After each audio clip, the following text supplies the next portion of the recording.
E aí, o DPO precisa saber inglês? DPO é Data Protection Officer, uma sigla em inglês. Será que isso significa que quem vai exercer essa função precisa dominar o idioma inglês ou algum outro idioma estrangeiro? Vamos pensar juntos. DPO é a sigla em inglês para Data Protection Officer, uma função que foi criada em 2016 e que eu já explico. Será que, pelo fato de ser uma função em inglês, isso significa que o profissional que vai exercê-la precisa do idioma? Porque parece que vem sendo solicitado isso no mercado e vieram me perguntar a respeito. Achei que era relevante colocar nesse vídeo.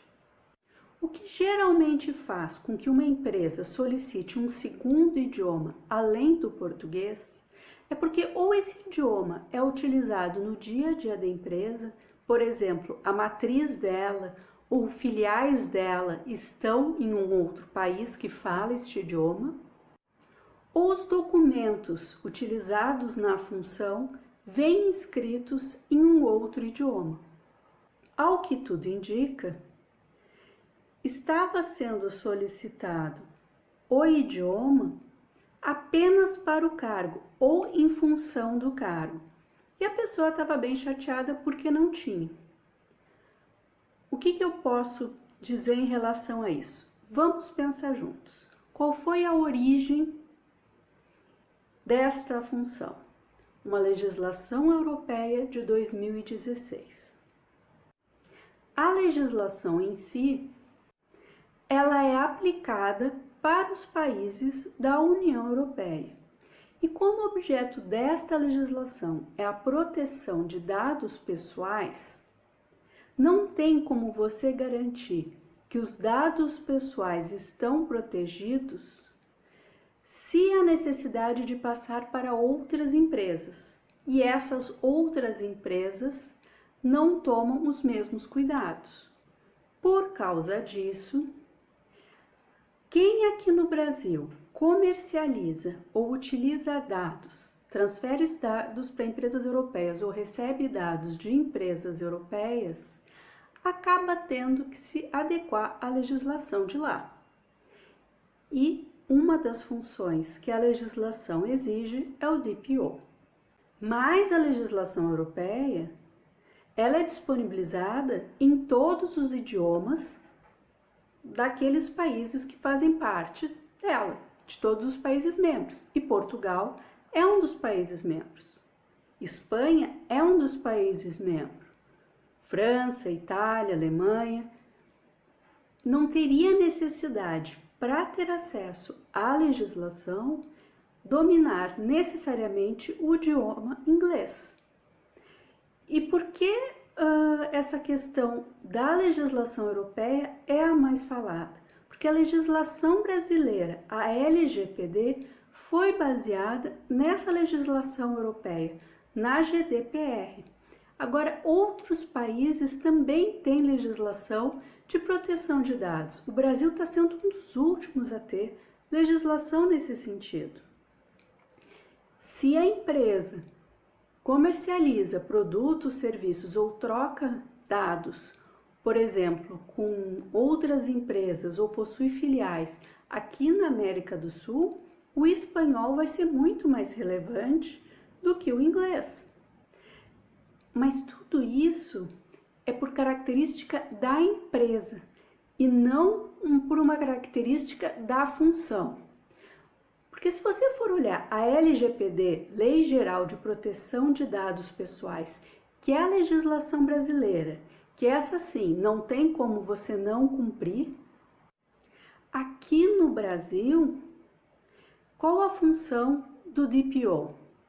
A lei fala que o DPO é um encarregado em receber todas as solicitações das pessoas referentes aos seus dados pessoais, porque uma das características da legislação é permitir com que cada indivíduo possa perguntar às empresas quais dados existem a seu respeito, o que é feito com eles e a possibilidade de dizer, olha, cancela meu cadastro com vocês, ou pedir, pega essas informações que eu vou passar para uma outra empresa, para um concorrente, por exemplo.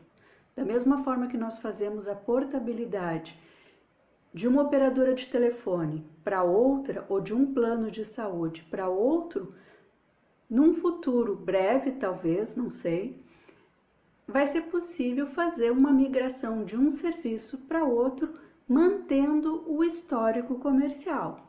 Pelo menos a ideia é essa, é dar autonomia para o indivíduo, para que ele tenha condições de aproveitar pelos seus próprios dados, ele consiga ter consciência de que as suas informações, as suas características têm um valor e ele tem que ter um benefício por esse valor e não simplesmente virar dentro de um prospecto, um avatar ou o nome que você quiser dar, como o marketing faz, e isso colocar dentro de um quadradinho e ser utilizado de um jeito ou de outro.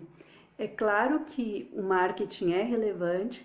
Eu, por exemplo, preencho vários cadastros porque tenho sim interesse em saber o que está acontecendo, mas tem alguns spams que eu recebo que realmente vou fazer muita questão de ligar e saber como que a empresa chegou no meu e-mail ou no meu WhatsApp. Mas voltando lá para o DPO, que aqui no Brasil chama-se encarregado. O que ele vai fazer? Todas essas pessoas que vão entrar em contato com a empresa, vão pedir providências, olha, cancela meu cadastro, olha, quero as informações de cadastro. Não, olha, essas aqui são as minhas informações. Vê o que você pode fazer, se tem condição especial, eventualmente, porque eu já tenho um bom histórico como cliente no outro concorrente. Qualquer comunicação com o cliente, né? Eventualmente comunicação com os funcionários, porque o papel dele é cuidar das relações ou qualquer fluxo de informação relacionado aos dados pessoais. Exatamente como vai funcionar ainda não foi regulado. Será criada uma autoridade nacional de proteção aos dados pessoais e esse encarregado vai ter a função de fazer a comunicação da empresa com a ANPD, que é essa autoridade nacional. É claro que essa comunicação vai ser em português. Assim como os clientes, a obrigação vai ser conversar em português. Se eventualmente um cliente não souber português, obrigação legal de falar com o cliente em outro idioma, nenhuma empresa no Brasil tem. Pode ser uma conveniência, eventualmente um diferencial de mercado. Mas, de novo, é por conta da empresa, não por conta da legislação. E existe na lei já expresso que o nome desse encarregado e os dados de contato, eles vão ser públicos. Então, mesmo que a empresa não coloque num site, não divulgue o nome dessa pessoa, provavelmente haverá algum tipo de publicidade no site da ANPD. E aí eu brinquei, né? Porque a minha área é mais contratual. Então, quando a pessoa comentou comigo, não, mas estão pedindo inglês, eu estudei, fiz o curso lá que me disseram que era bom e agora parece que não vai dar em nada porque tá faltando inglês. Eu falei, ó, se a empresa vier te pedir inglês e ela não tem nenhuma relação comercial com o exterior, não importa nada, não exporta nada, tá chamando de DPO porque não sabe do que tá falando e só sabe que tem que fazer alguma coisa porque alguém tá pressionando, pergunta se eles vão te dar seguro de responsabilidade civil Porque tem uma situação que eu vejo muito em empresa, e aí não é empresa de qualquer porte. Em muitos lugares, a teoria é bem diferente da prática. Um exemplo simples: apenas uma pessoa tem um software licenciado na sua máquina, mas todo o departamento precisa dele. O que acontece? A senha dessa pessoa é dividida por toda a equipe. No papel, apenas um funcionário ou uma funcionária tem acesso àquele sistema. Todas as ações estão em nome dessa pessoa. Na prática, do office boy, estagiário até o gerente, todo mundo usa a mesma senha. Não dá para entender, identificar se vazar algum dado, de que forma foi. Agora, como uma pessoa encarregada da proteção dos dados pessoais, considerando que nesse sistema possui dados de clientes, pessoas naturais ou dados dos funcionários, dos colaboradores. Como essa pessoa que está chegando e se depara com uma realidade dessas, vai se posicionar? Vai dizer, olha, a versão oficial da empresa, ou vai avisar que a realidade é diferente daquilo que consta no papel e aí provavelmente vai perder a função ou o emprego? Como é que vai se posicionar nisso? As pessoas vão ter coragem de contar que é diferente da realidade? Vão esconder? Publicamente, se vazar algum dado, se houver algum escândalo, algum problema, o nome dessa encarregada, desse encarregado está lá.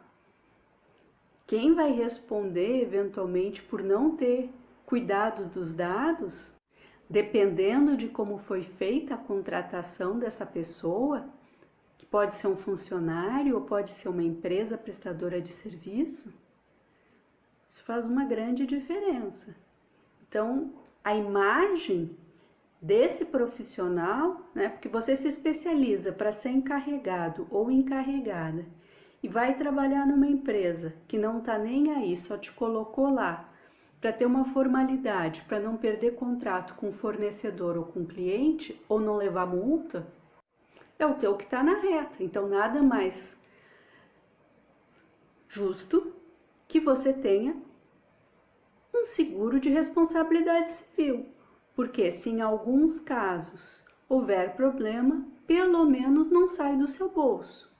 Ou você tem um tempo de esquecimento até conseguir se recolocar no mercado. E se você é de RH e está me assistindo aqui porque sabe que vai ter que contratar um DPO e não sabe o que pedir, a competência de ser uma pessoa comunicativa, com capacidade de ser firme nessa comunicação, mas também benquista para as pessoas se sentirem à vontade de contar o que está acontecendo, confiarem que podem dividir as gambiarras feitas. Também alguém que saiba fazer follow-up, porque vai ter que ficar em cima para poder responder para o cliente, para poder tomar uma medida, para poder implementar e para não deixar no vácuo as questões que venham aparecer, seja da autoridade, seja dos titulares dos dados pessoais. Então, isso é muito mais relevante, uma pessoa comunicativa que consiga transitar tranquilamente, tanto entre a alta direção quanto lá embaixo no chão de fábrica. Firme para conseguir as informações e para conseguir implementar o que precisa. Com um follow-up para não deixar passar prazo e responder tudo que precisa ser respondido.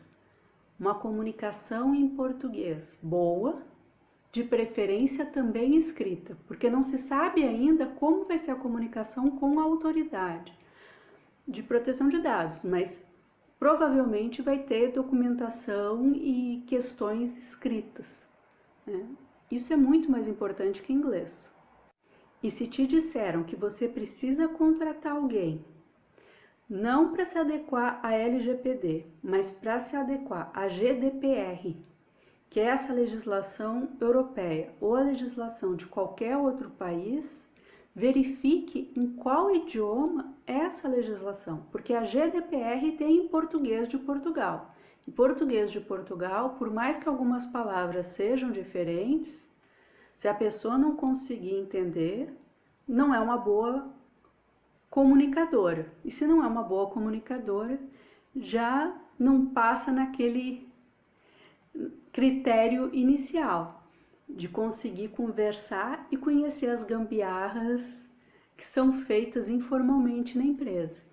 Porque se o encarregado ou se a encarregada não for capaz de entender qual é o espírito da empresa, como a empresa trabalha, como vai conseguir mudar os hábitos e implementar novos fluxos de informação e novas rotinas? Vai ser bem mais difícil, né? Esse era o recado desse vídeo. Tem outros sobre esse assunto aqui no canal. Qualquer dúvida, comente que eu fico sempre de olho para responder.